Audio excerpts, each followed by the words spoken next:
The massive chamber floated in the darkness of space like a jewel made of crystal and metal.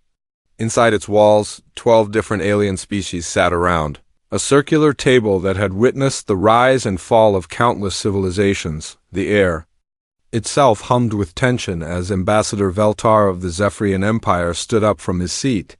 His tall frame cast long shadows across the polished floor, and his forearms moved in the ritual gestures that meant the session was about to begin. Captain Jake Morrison walked through the main entrance with slow, measured steps. His blue uniform was clean and pressed, showing the insignia of Earth's deep space fleet behind him. Commander Lisa Grant followed with her head held high, though her hands trembled slightly at her sides. They had traveled for 3 days to reach this place, and both knew that their lives and the future of humanity hung in the balance of what would happen in the next few hours. The Council had summoned them to answer for humanity's crimes. Jake looked around the chamber at the alien faces staring down at him.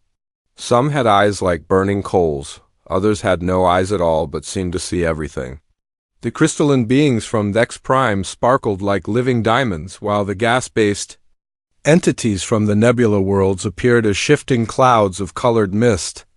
Each species represented thousands of years of civilization, and all of them saw humanity as a problem that needed to be solved. Human representatives? Veltar's voice echoed through the chamber like thunder rolling across mountains. You stand before this council accused of crimes against galactic peace. Your species has expanded beyond the boundaries set by ancient law. You have built 17 new colonies in the past year alone. You have shared forbidden technologies with primitive worlds. You have refused to accept the limitations that keep our galaxy stable. Jake stepped forward to the speaking platform in the center of the room.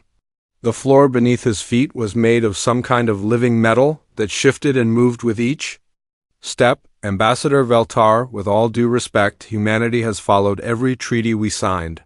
We have obeyed every regulation your council has placed upon us. Our expansion has been peaceful, and we have helped other species only when they asked for our help. A sound like breaking glass filled the chamber as Councilor Thex spoke. The crystalline being's words came not through air, but through vibrations that touched the mind directly. Peace through expansion is impossible. Peace through helping others grow is dangerous. For 10,000 years, this council has maintained order by keeping species in their proper places. You humans refuse to stay in yours. Lisa felt her heart racing as she watched the alien faces around them. Some looked angry, others seemed afraid, but all of them had already made up their minds. She had read the intelligence reports before coming here. The council's member species were already moving their fleets into position around human space. This was not a trial but a sentencing. Your species is young, said Ambassador Crix of the Andromedan Collective, his snake-like body coiling around his floating chair. You do not understand the chaos that comes when civilizations grow too quickly. We have seen worlds burn because their people reached for power they could not control. We have watched entire star systems die because someone decided that the old ways were not good enough. Jake looked up at the 12 representatives and felt something cold settle in his stomach. He had hoped they could reason with the council, find some compromise that would let humanity continue to grow and explore. But these beings were not interested in compromise. They were terrified of change, and humanity represented change in its purest form. What do you want from us? Jake asked, though he already knew the answer. Veltar's forearm spread wide in a gesture that looked almost like an embrace but felt like a cage closing. The Galactic Council has reached a decision. Humanity will be contained within your current borders. No new colonies will be permitted. No expansion beyond the Sol System and your existing 17 worlds. You will not share your technologies with other species. You will not interfere in the development of primitive civilizations. You will remain isolated until such time as you learn to accept the natural order of things. The words hit Jake like physical blows. Humanity had always been explorers, always pushing beyond the next horizon. To cage them in their current space was like asking them to stop breathing. And if we refuse, then you will be removed from the galaxy entirely. Vex's crystalline voice rang with finality. We have the power to destroy every human world. Every human ship, every trace that your species ever existed. Do not doubt our resolve in this matter. Lisa stepped up beside Jake, her voice steady despite the fear she felt. You're making a mistake. Humans don't respond well to threats. We never have. When you try to cage us, we don't just break the cage. We burn it down and make sure it can never be rebuilt. Several council members shifted uncomfortably in their seats. They had studied human history, had seen what happened when someone tried to contain humanity's spirit. But they also believed their technology was superior, their numbers overwhelming, their position unassailable. The decision is final, Valtar announced. You have 1 standard month to inform your government and begin compliance. Council fleets are already moving to enforce the containment. Any attempt to break these restrictions will be met with immediate and total retaliation. Jake looked around the chamber one more time, memorizing every face, every species, every detail. Then he smiled, and that smile made every alien in the room suddenly feel very cold. You know what the funny thing is? Humanity has always done its best work when people told us something was impossible. When they said we couldn't fly, we built airplanes. When they said we couldn't leave our planet, we went to the stars. When they said we couldn't survive in space, we built homes among the asteroids. He paused, letting his words sink in. You think you're containing us, but what you're really doing is giving us the one thing that makes humans most dangerous. You're giving us a challenge we can't ignore, a problem we can't solve with normal methods, a wall we can't climb over. His smile grew wider. So we'll go through it instead. The council dismissed them without another word, their decision made and their fleets already moving. As Jake and Lisa walked back through the crystal corridors toward their ship, neither spoke about what they had just witnessed. But both were thinking the same thing. The aliens had made the classic mistake that every enemy of humanity had made throughout history. They had given humans something to prove, something to fight against, something to overcome. And now they would learn what 10,000 years of galactic peace had made them forget. When you try to cage the uncageable, you don't get a tame pet. You get something that will tear apart everything you thought you knew about what was possible. 3 years had passed since the Council's decree, and the galaxy seemed quieter without human ships crossing the trade routes. The Council members congratulated themselves on their wisdom, while their monitoring stations reported that humanity had indeed stayed within their assigned boundaries. What they did not know was that the most brilliant minds of Earth had been working in complete secrecy, hidden away in the deepest research facilities where no alien sensors could detect them. Dr. Alex Carter stood in his laboratory deep beneath the surface of Titan, Saturn's largest moon. The room was filled with machines that hummed and sparked with energy that defied every law of physics. The galaxy thought it understood. His dark hair was messy from months of sleepless nights, and his eyes burned with the intensity of a man who had glimpsed something impossible. Beside him, Dr. Rachel Woods stared at the readings on her screen with disbelief written across her face. "Show me again," Rachel whispered, her voice barely audible over the sound of the quantum field generators. She had been Alex's partner for 5 years, had worked with him on projects that pushed the boundaries of human knowledge. But nothing had prepared her for what she was seeing now. Alex's fingers moved across the control panel with practiced ease. The air in front of them began to shimmer and bend, reality itself twisting into shapes that should not exist.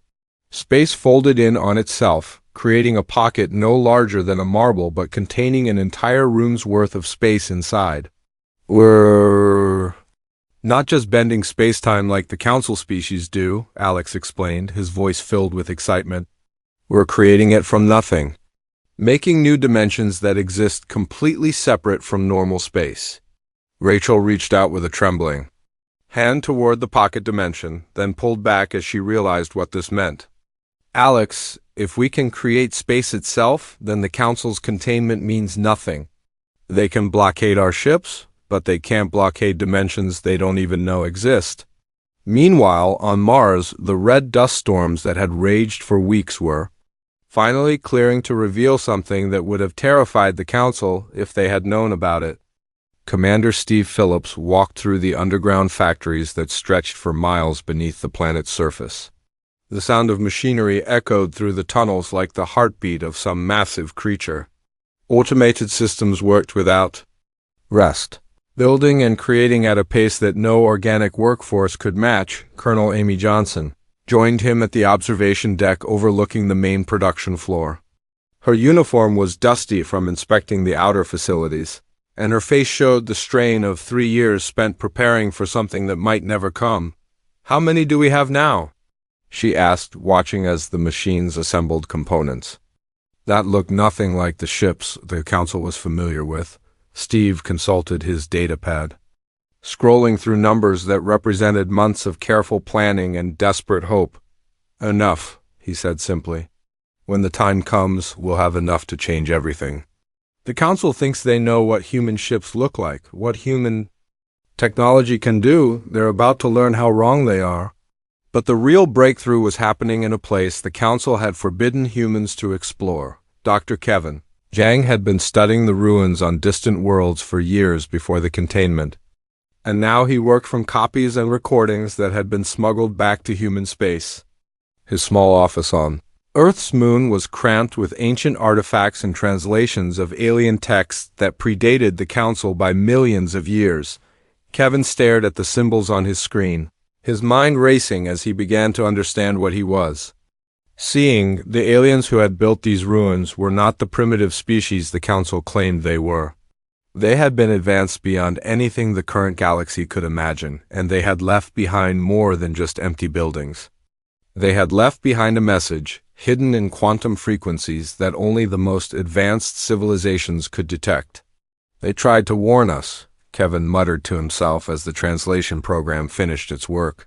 The message was clear now, written in mathematical concepts that transcended language barriers.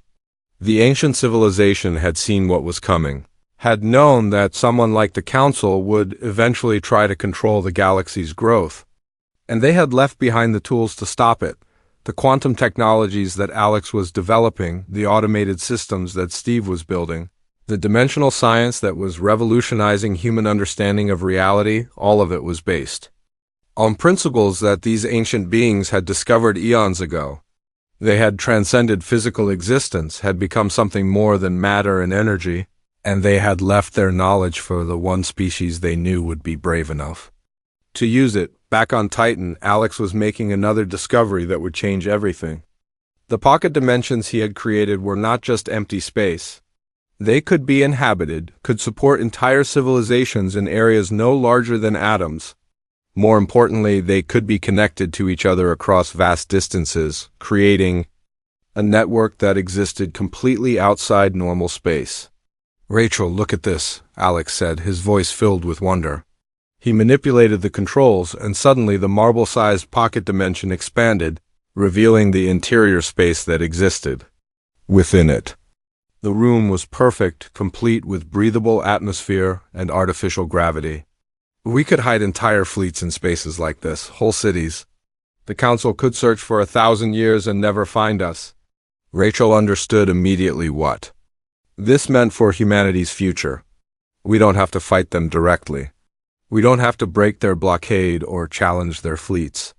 We just have to disappear and let them think they've won, while we build something they can't even imagine. As the months passed, human colonies throughout their assigned space began to change in ways that no external observer could detect. Ships disappeared into pocket dimensions where they could be modified with technologies that made them invisible to conventional sensors.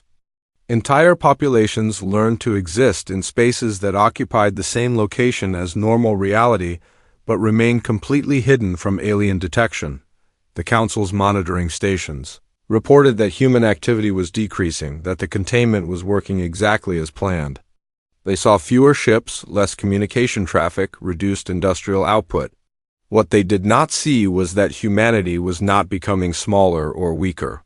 They were becoming something entirely new, something that existed in dimensions the Council had never learned to perceive. By the end of the 3rd year, Humanity had achieved something that no species in galactic history had ever accomplished. They had learned to exist in the spaces between spaces, to build civilizations in pocket dimensions that could not be detected or attacked by conventional means. They had become ghosts in the machine of reality itself, and they were ready to show the galaxy what happened when you tried to cage a species that refused to accept limitations of any kind. Commander Zixtel of the Regellian fleet had been patrolling the borders of human space for 2 years without incident. His ship moved through the darkness between stars like a predator hunting for prey that never appeared. The humans had been quiet, obedient, contained exactly as the Council had ordered.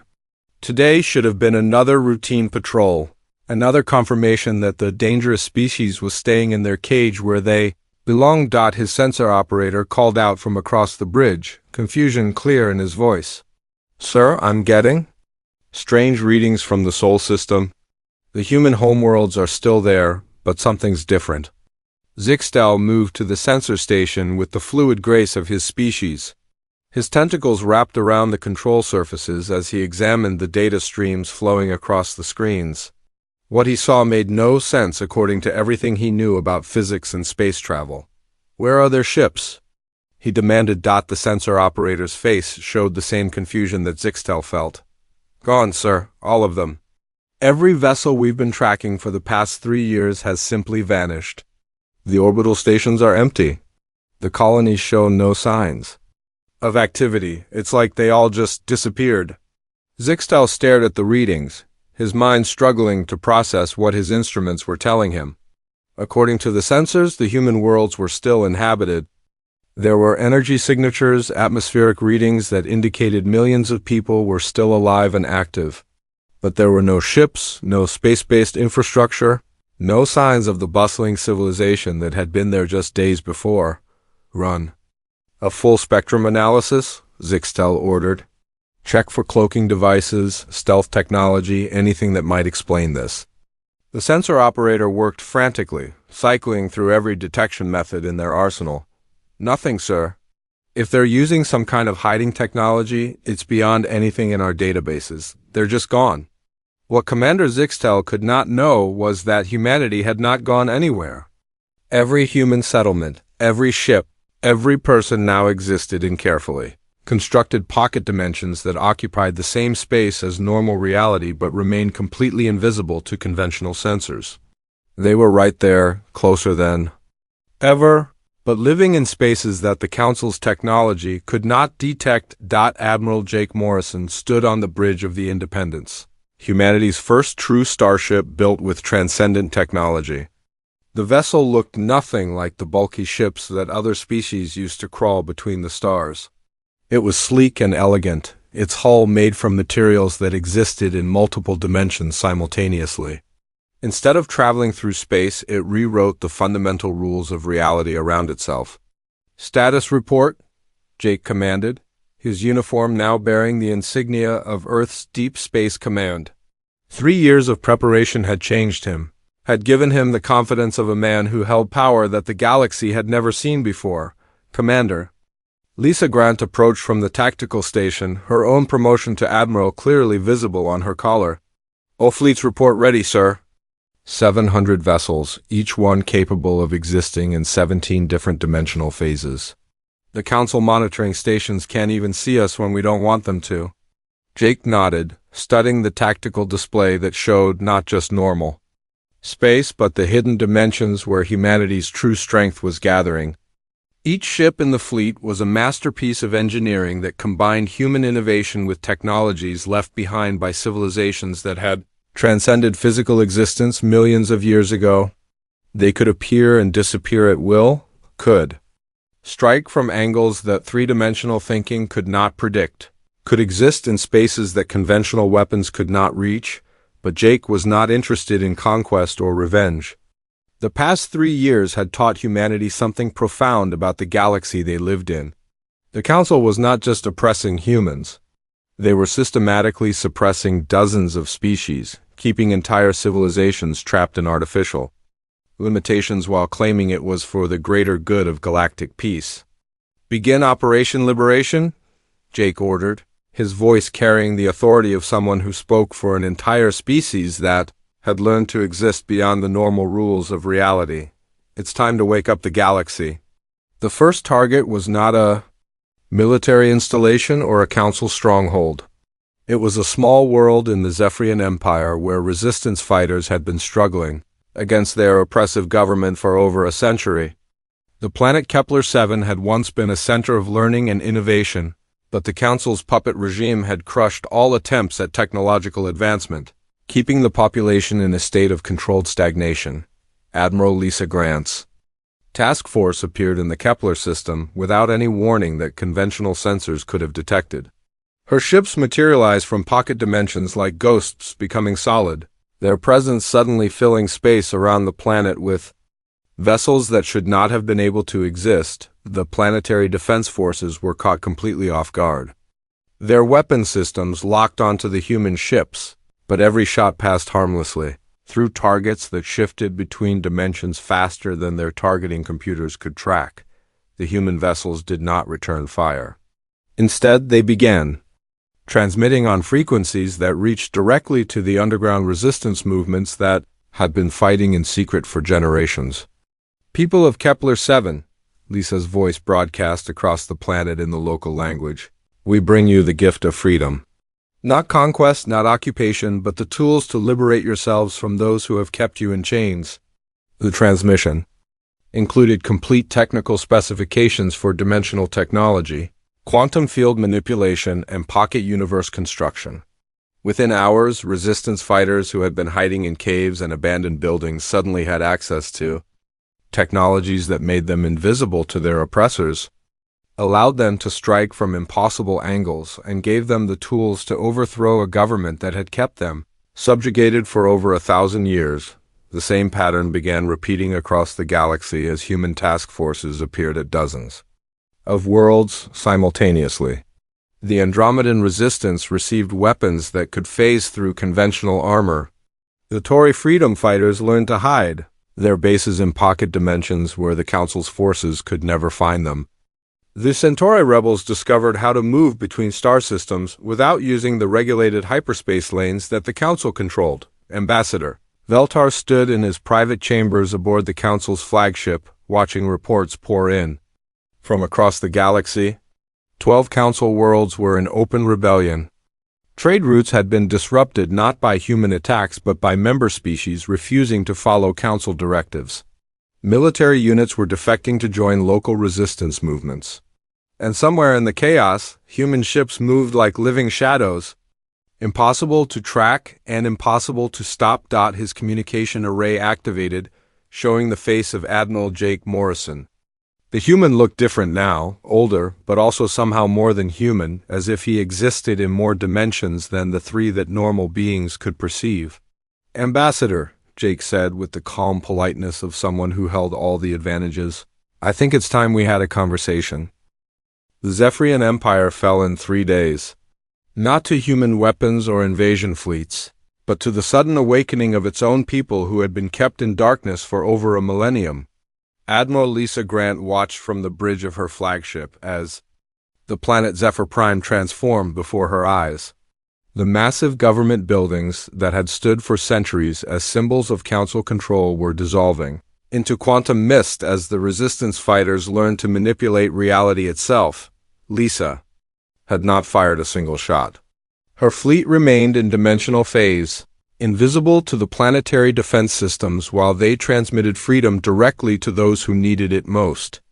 The underground movements that had struggled in secret for generations suddenly found themselves equipped with technologies that made their former oppressors look like children playing with sticks and stones. Admiral, we're receiving surrender requests from the Zephyrian Imperial Fleet, her communications officer reported. They're asking for terms? Lisa shook her head, still amazed at how quickly everything was changing. Tell them we don't want their surrender. We want them to choose their own future. If they want to keep fighting their own people, that's between them and their consciences. If they want to join the revolution, we'll teach them how to build ships that can exist in 17 dimensions. The same pattern was spreading across the galaxy like wildfire. The Andromedan Collective, which had enforced council policies for thousands of years, found their control breaking down as their own member worlds gained access to technologies that made central authority impossible to maintain. When every citizen could hide in pocket dimensions and strike from angles that conventional thinking could not predict, traditional government became meaningless. On the world of Tori Prime, Dr. Alex Carter worked alongside alien scientists who were seeing dimensional physics for the first time. The excitement in their eyes reminded him of his own breakthrough years earlier when he had first learned to fold space itself.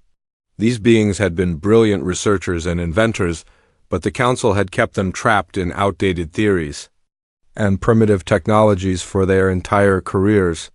"Show us again how the pocket dimensions connect," requested Dr. Vexmar, a crystalline being whose thoughts sparkled with new understanding.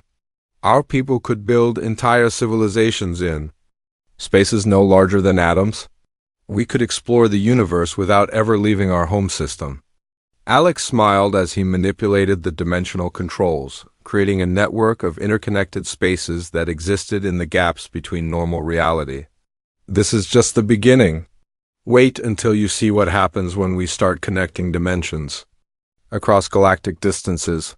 The Council thought they could control us by limiting our access to space, but space itself is just one dimension among infinite possibilities." Meanwhile, Commander Steve Phillips found himself in the strangest position of his military career. Instead of fighting battles, he was teaching former enemies how to defend themselves. The automated manufacturing systems he had developed were being shared freely with species that had been Council clients for millennia.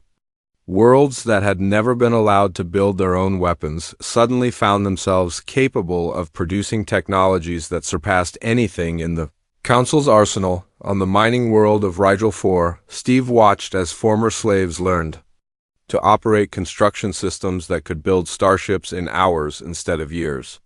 The beings who had spent generations digging minerals for the Council's benefit were now creating vessels that could travel between dimensions, hide in pocket universes, and exist in spaces that conventional sensors could never detect. "We don't know how to thank you," said Foreman Clicks, an insectoid being whose species had been mining this world for the Council for over 2,000 years. "For the first time in our history, we can choose our own destiny." Steve adjusted the manufacturing controls, watching as another ship took shape in the dimensional construction bays. "Don't thank us yet. Freedom is harder than slavery. Now you have to decide what you want to become, and that's something no one can teach you." But it was Dr. Kevin Zhang who made the discovery that changed everything. Deep in the ancient ruins that humanity had been forbidden to explore, he found something that made all their previous achievements seem small by comparison. The message left by the transcended civilization was not just a warning about the Council's methods. It was an instruction manual for the next step in galactic evolution. Kevin stood in the ruins of a temple that predated the Council by millions of years, his hands shaking as he translated the final passages of the ancient text. The beings who had built this place had not just transcended physical existence. They had learned to become the universe itself, to exist as living concepts that could reshape reality through will alone. "They're still here?" Kevin whispered to his research team through the quantum communication link. The ancient civilization didn't die or disappear. They became something beyond matter and energy.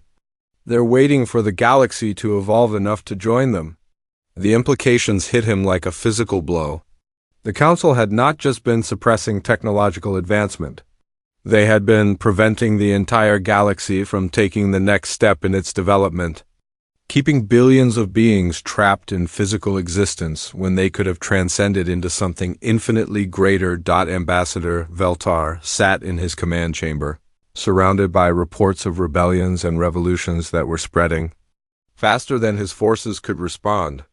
Every world that gained access to human technology became a center of liberation for neighboring systems.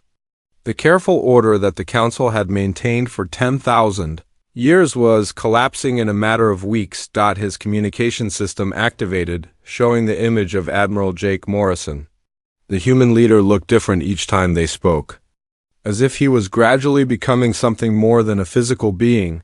This time, Jake's form seemed to flicker between dimensions, existing in multiple realities simultaneously. "Ambassador," Jake said, his voice carrying harmonics that normal vocal cords could not produce, "the galaxy is waking up. Your choice now is simple. You can either learn to live in a universe where every species has the freedom to grow and evolve, or you can try to maintain control over a reality that no longer recognizes your authority." Veltar felt something he had not experienced in centuries of political maneuvering. He felt afraid, not just of losing power, but of what the galaxy was becoming. "You have destroyed everything we built. 10,000 years of peace and stability, gone because you could not accept your place in the natural order." Jake's expression remained calm, but there was something in his eyes that spoke of infinite depths and possibilities that Veltar could not comprehend. "Peace through oppression is not peace, Ambassador. It's just delayed conflict. And stability that prevents growth is not stability. It's stagnation disguised as wisdom." The transmission ended, leaving Veltar alone with the growing realization that the galaxy the Council had ruled was gone forever. In its place, something new was being born. Something that would either destroy everything he believed in or transform it into something beyond his ability to understand, outside his chamber. The stars themselves seemed to be changing, as if reality was rewriting itself according to rules that made the old laws of physics seem like primitive superstitions. 6 months after Operation Liberation began, the galaxy was unrecognizable. The rigid hierarchy that had controlled civilizations for 10,000 years had shattered into 1,000 pieces, each one representing a species that was finally free. To choose its own path, Dr. Alex Carter stood in what used to be called the Interdimensional Research Facility but was now simply known as the Garden, where beings from dozens of worlds worked together to explore realities that the Council had never imagined. Alex watched as a crystalline researcher from Vex Prime collaborated with a gas-based entity from the Nebula worlds to create a pocket dimension that could support both their forms of life simultaneously. The crystal being's thoughts resonated through quantum frequencies while the gas entity communicated through chemical patterns that painted meaning in the air. Neither species had been allowed to work together under Council rule, but now they were discovering that their different ways of existing could complement each other in beautiful ways. "Dr. Carter," called Dr. Vexmar, the same crystalline being who had first learned dimensional physics from Alex months earlier, "we have achieved something remarkable. By combining our quantum thought processes with nebula chemical communication, we can create dimensions that think and feel as living beings." Alex examined their work with growing amazement. They had not just created pocket universes, but had given those universes consciousness, awareness, the ability to grow and change according to their own desires. "You've made reality itself alive," he said, his voice filled with wonder. "The ancient civilization left us the tools, but you've used them to create something entirely new." Meanwhile, Commander Steve Phillips had discovered that his role as a teacher was more important than his previous career as a soldier. On the world of Centauri Prime, he worked with beings who had never been allowed to defend themselves, showing them how to build not just weapons but entire philosophies of freedom that could not be crushed by any outside force. "The key is not to build stronger cages," Steve explained to a group of former Council military officers who had joined the liberation movement. "The key is to make cages impossible. When every being can exist in dimensions that others cannot reach, when every individual has access to technologies that make them impossible to control, then tyranny becomes meaningless." Colonel Amy Johnson joined him at the observation deck overlooking the training facilities where former enemies worked side by side to learn the principles of dimensional warfare. "How many species have we liberated now?" she asked, watching as beings who had been fighting each other for centuries learned to fight together for their freedom. Steve consulted his datapad, scrolling through reports from across the galaxy. "All of them," he said simply. "Every species that was under Council control has now gained access to transcendent technology. The old galaxy is gone, Amy. What we're looking at now is something that has never existed before in known history. But the most profound discovery was still happening in the ancient ruins where Dr. Kevin Jiang continued his work with the messages left by the transcended civilization. The temple had become a gathering place for researchers from every liberated world, all working together to understand what their predecessors had been trying to tell them. Kevin stood before the massive wall covered in symbols that seemed to shift and change as he watched them. The writing was not static but dynamic, responding to the thoughts and questions of those who read it. As more species gained access to dimensional technology, the message itself evolved to include new information about the next stage of galactic development. "They've been waiting for us," Kevin announced to the assembled researchers. "The ancient civilization didn't disappear. They became the universe itself, existing as living concepts that can reshape reality through pure intention. And they've been waiting for the rest of the galaxy to evolve enough to join them." A researcher from the Andromedan Collective, a being whose species had been the Council's most loyal enforcers until liberation reached them, raised what served as its hand. "What does that mean for us? What comes after transcending physical existence?" Kevin turned to face the wall of symbols, and as he did, the writing began to glow with inner light. "It means that what we've accomplished so far is just the beginning. We've learned to exist in multiple dimensions, to create pocket universes, to manipulate the fundamental forces of reality. But that's still thinking in terms of controlling the universe from outside it. The next step is to become the universe, to exist as living aspects of reality itself."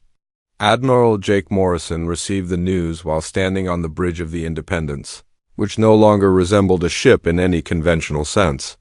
The vessel had evolved along with its crew, becoming something that existed in all dimensions simultaneously while maintaining connections to realities that had not yet been discovered. Jake himself had changed as well, his physical form becoming more translucent as he learned to exist as both matter and energy, both individual and collective consciousness. "Sir," Commander Lisa Grant reported, her own transformation evident in the way her voice carried harmonics from multiple dimensional frequencies, "we're receiving a final communication from Ambassador Veltar. The remaining council members want to discuss terms." Jake smiled, the expression rippling across dimensions like light reflecting through crystal. "There are no terms, Lisa. There's only choice. They can either learn to exist in a galaxy where growth and evolution are the fundamental laws, or they can try to maintain control over nothing while the universe moves beyond their ability to comprehend it." The communication came through on frequencies that the Council had never learned to access. Ambassador Veltar appeared as a hologram, but his image was fragmented and distorted, as if he was trying to speak across dimensional barriers that his technology could not properly bridge. "Admiral Morrison," Veltar's voice carried the weight of defeat and confusion. "We surrender. The Council formally acknowledges that our authority over galactic civilization has ended, but we ask you to consider the chaos you have unleashed. Without central control, without someone to maintain order, the galaxy will tear itself apart." Jake's response came from everywhere and nowhere, his consciousness now distributed across multiple realities simultaneously. "Ambassador, you're still thinking in terms of control and chaos, order and disorder. Those concepts only exist in systems, where beings are separate from each other and from the universe they inhabit. What we're building is something beyond those limitations." The transmission showed Veltar's confusion as he tried to understand concepts that his species had never encountered. "What are you becoming?" "We're becoming what the galaxy was always meant to be," Jake replied. "A living entity where every being is both individual and collective, where every consciousness contributes to the whole while maintaining its own identity. The ancient civilization left us the blueprint, but we're using it to create something that has never existed before." As the communication ended, Veltar found himself alone in a galaxy that no longer recognized the authority he represented. Around him, reality itself was changing as billions of beings learned to exist as living aspects of the universe. The age of artificial control was over. The age of infinite growth had begun, and somewhere in the spaces between dimensions, humanity smiled and continued the work they had never learned to stop doing, the work of proving that nothing was impossible. When beings refused to accept limitations of any kind,